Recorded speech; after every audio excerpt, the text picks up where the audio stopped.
안녕하십니까? 우리는 삶을 살면서 예배 중이나 생활 중에 많은 찬송가를 부릅니다. 그 찬송가가 어떻게 만들어졌는지, 어떤 은혜가 있는지를 알고 부른다면, 또 당시 작사 작곡한 분들의 믿음의 고백을 좀 더 느낄 수 있다면 우리에게 더 은혜가 될 것 같다는 생각이 들어서 이 영상을 제작하게 되었습니다. 두 번째 찬양은 찬송가 369장 죄짐 맡은 우리 구주입니다. 조셉 스크라이브는 1989년 9월 10일 아일랜드의 유복한 가정에서 태어났습니다. 그는 더블린의 트리니티 칼리지에서 신학을 전공하던 중 예수님을 만났습니다.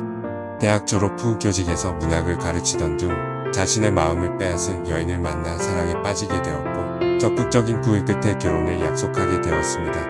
마침내 기다리던 결혼식 날 약혼녀가 스크라이브네 마을로 돌아오고 있었습니다. 멀리서 말을 타고 오는 그녀의 모습이 보였고 강 위로 놓인 다리 밑에서 그녀를 기다리던 스크라이브는 그녀가 다리를 건너오면 입을 맞추겠다는 생각으로 행복한 미소를 지으며 그녀를 기다리고 있었습니다.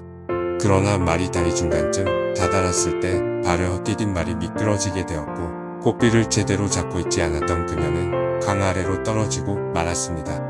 물에만 빠졌으면 다행이었을 텐데 불행의 순간 강가에 있던 큰 바위가 그녀의 머리에 떨어졌고 약혼녀는 그 자리에서 죽고 말았습니다. 그는 이후 식음을 전폐하고 하나님을 원망하기 시작했습니다. 하나님은 도대체 뭘 아시는 분이지? 살아계시긴 한 걸까? 만약 살아계신다면 어떻게 나에게 이런 일이 주실 수 있지? 어떻게 하나뿐인의 약혼녀를 지켜주시지 않으신 걸까? 스크라이브는 결국 마을을 떠났고 슬픔을 잊기 위해 캐나다로 이민을 떠나 그곳에서 목공일을 하면서 무보수로 빈민가를 수리해 주었습니다.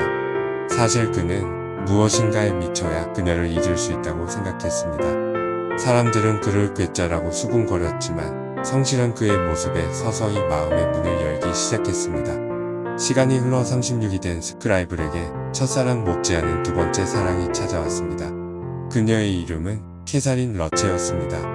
그런데 결혼을 약속하고 식전에 세례를 받기로 한 캐서는 폐렴에 걸렸고 결혼식을 연기한 스크라이브니 4개월 동안 극진한 간호를 했지만 결국 일어서지 못하고 그녀 역시 세상을 떠나고 말았습니다. 이런 비극 속의 슬픔에 잠겨있던 그는 어머니마저 중풍에 걸렸다는 소식을 접하게 되었습니다. 스크라이브는 더 이상 견딜 수 없는 고통스러운 마음을 붙잡고 하나님 앞에 긴 기도를 드렸습니다. 그리고 어머니에게 편지를 썼습니다. 편지에는 사랑하는 사람을 2번이나 잃었지만 예수님을 통해 위로받은 스크라이브의 마음과 어머니가 기도를 통해 병과 근심에서 벗어나기를 간절히 바란다는 소망이 간절히 담겨 있었습니다. 그 글이 바로 죄짐 맡은 우리 구주의 가사 1절과 2절입니다. 이런 생활 속에 그는 매일 기도하며 하루를 마무리하였고 자신이 느낀 바를 글로 옮겨 3절을 완성했습니다. 그리고 57살이 되던 해에 남편과 사별하고 혼자 살던 포터라는 여인과 결혼했습니다. 스크라이브는 그로부터 10년 동안 눈을 감는 순간까지 포터에게 지극한 보살핌을 받았습니다.